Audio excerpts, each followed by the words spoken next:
大家好，今天是一个很特别的主题，要来讲神与信仰。本来完全没有要录这个主题，是因为我今天开车的时候正好听老高在讲最新的一集与神对话，我觉得感触非常深。正好我最近又很神奇的买到最后几本众神力，所以想透过这个影片来跟大家分享我对神的看法。我本身并没有单一的宗教信仰，因为我上过教会，然后我有一个阿姨在庙里工作，所以小时候放学如果没有地方要去，也常常会去庙里待着。所以信仰对我来说，从来都不是非常遥远、难以亲近的，反而有点像我日常生活的一部分。我最近回台南的时候呢，也又回去了鹿耳门圣母庙一趟，还拿了这张非常可爱的明信片。虽然小时候就跟不同宗教有接触，但我一直以来都不是虔诚的信徒，常常都是随缘去庙里拜拜，跟大家一起祭祖。那如果去朋友家吃饭，他们要祷告的话，也会跟他们一起祷告，大概就是这个样子。硬要问我有什么偏好的话，我自己比较喜欢多神信仰。原因是因为一神信仰的宗教，有时候会让某些人难以接受其他多元宗教的声音。一神论或多神论有没有可能都是对的呢？当然有可能，事实上这也是我所相信的事实。不管我们如何称呼这些神秘力量，在这个世界上，人类是如此渺小，有我们不知道的力量存在，完全不是什么奇怪的事情。但为什么会说一神论或多神论可能都是对的呢？在老高的影片里，神回答主角说，它存在于我们每个人之中，因为人类与世间万物都是他灵魂的碎片，我们只是神为了要感知这个世界所抛出来的接收器。当神原本没有分裂的时候，与宇宙合一，他自然没有办法感知到自己究竟是什么。但一旦他把自己分成了无数的碎片，去感知这个世界，才能透过各种二元的概念对世界进行丰富的理解，了解善，才能知道什么是恶，知道这个叫好，才知道什么叫坏，等等等等。也就是说，原本并没有善恶或是好坏的存在，这是透过我们人类这些接收器理解世界而产生的概念。这也可以解释为什么神不会干涉人们的命运。他也许掌控了人们的生与死，却不会对其中的过程有过多的参与。因为对他来讲，生老病死、喜怒哀乐、兴与衰并没有绝对的好坏。我们都知道，生命要循环，一定有盛有衰，四季要更迭，也一定会有冬天，才会有春天。所以以非常宏观的角度来讲，这都只是循环的一部分。在这里我就要介绍跟这个主题有关的第一本书，这是我小时候看的科幻小说《善恶方程式》。听起来非常的二元，它描述的世界是在各个星球上有不同比例的气体组成。我们都知道，地球上的氧气是21%，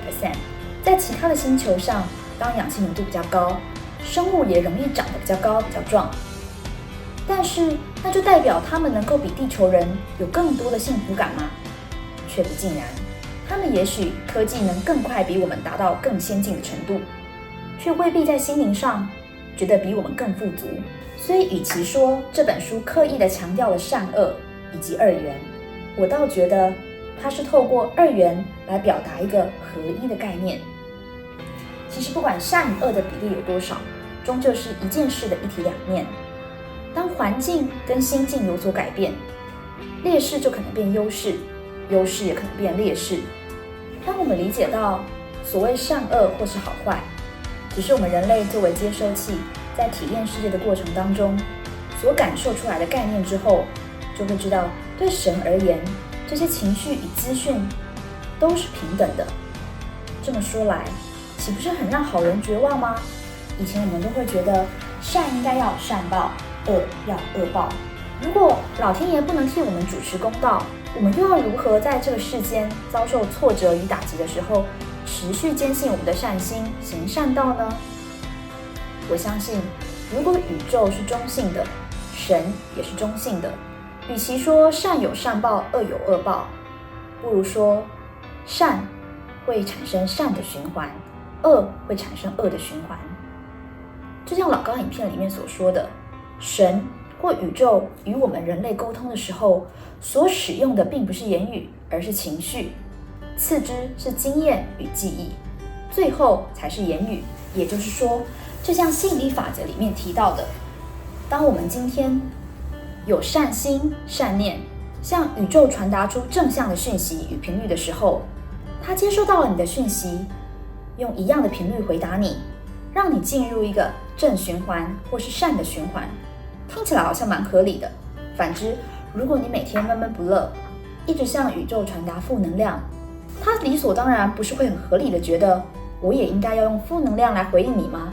如此一来，你就会进入一个负能量的循环。这就是为什么在吸引力法则里面会很强调，你要审视自己的情绪，不要一直对宇宙发出你不想要它回应你的频率。这样的说法反而更励志。今天你就不再是站在一个被动的角度，等着老天爷奖励你，或是替你处罚恶人，反而是你能够主动透过发出的频率与宇宙进行沟通互动，在它的游戏规则下，让你的人生能产生正循环。听起来不是很励志，反而更容易让人充满希望吗？而也因为我们毕竟只是神灵魂的碎片，不管我们经历任何情绪、痛苦、悲伤，对他来讲只是中性的资讯，在大自然的规律里，并不会为我们感受到惋惜的时候，我们或许也就更容易放下了。因为只有我们自己转换了情绪之后，才能让我们幸福与快乐。对于你的哀痛，老天爷是不会做出什么反应的。其实这样的想法也非常励志啊，而且还更有积极主动的意味。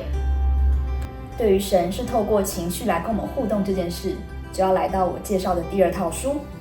也是最近刚推出新的 Netflix 影集的《三体》。我强烈推荐大家，不管你有没有看影集，一定要去买书来看看。看完之后绝对不会后悔。在《三体》里面，外星人是高等文明，他们就是直接透过意识进行交流，而不是像人类一样需要透过生理构造进行发声才能沟通。而这一点也在人类和外星人的战争当中起到至关重要的影响。不过我就不多说了，大家可以自己去看看书。它绝对不是只是一部科幻小说，不管是哲学、社会学、文学、人性，它都有非常深刻的描写。我自己是在奥本海默那部电影推出的时候才看到这本书。看奥本海默的时候，我觉得那3个小时里面就很像有一颗原子弹在我脑中缓慢的爆炸，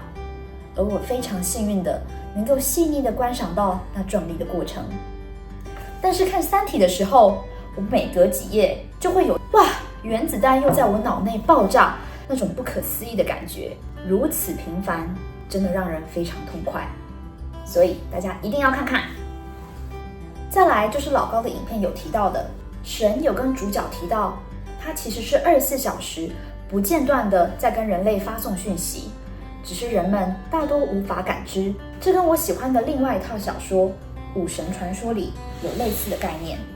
五神传说里面的5位神明都非常的有个性，就像希腊神话里面一样。在这本书里面，对于人跟神的互动有一个我觉得很有趣的比喻，神跟人之间就很像是把源源不绝的水倒向一个盖起来的杯子。换句话说，虽然神不断的透过各种方式传达他的意念，但是人完全有自由意志，选择要不要把杯子倒过来接住这些水。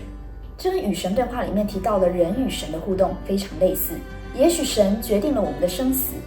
但是在生命的过程里，却不会轻易的去左右我们的命运。因为对他来说，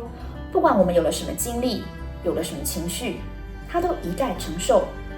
不会因为我们有痛苦，他就觉得是没有用的资讯。当然更不可能会轻易的去左右与扭转。不过有趣的地方就来啦，既然讲了这么多，神好像很中性，那又为什么在面对主角的时候破天荒的使用人类的语言进行沟通呢？这不就代表神也是会依据自己的意念做出某些行为？但是我们都知道，意念的背后绝对不是只有逻辑跟价值，一定有情绪啊。也就是说，前面讲了这么多，神好像是中性的，但一旦跟情绪牵扯上关系，它又怎么可能永远是中性的呢？所以回到我们最开始的重点，一神论跟多神论有没有可能都是对的呢？在我看来，充分有可能。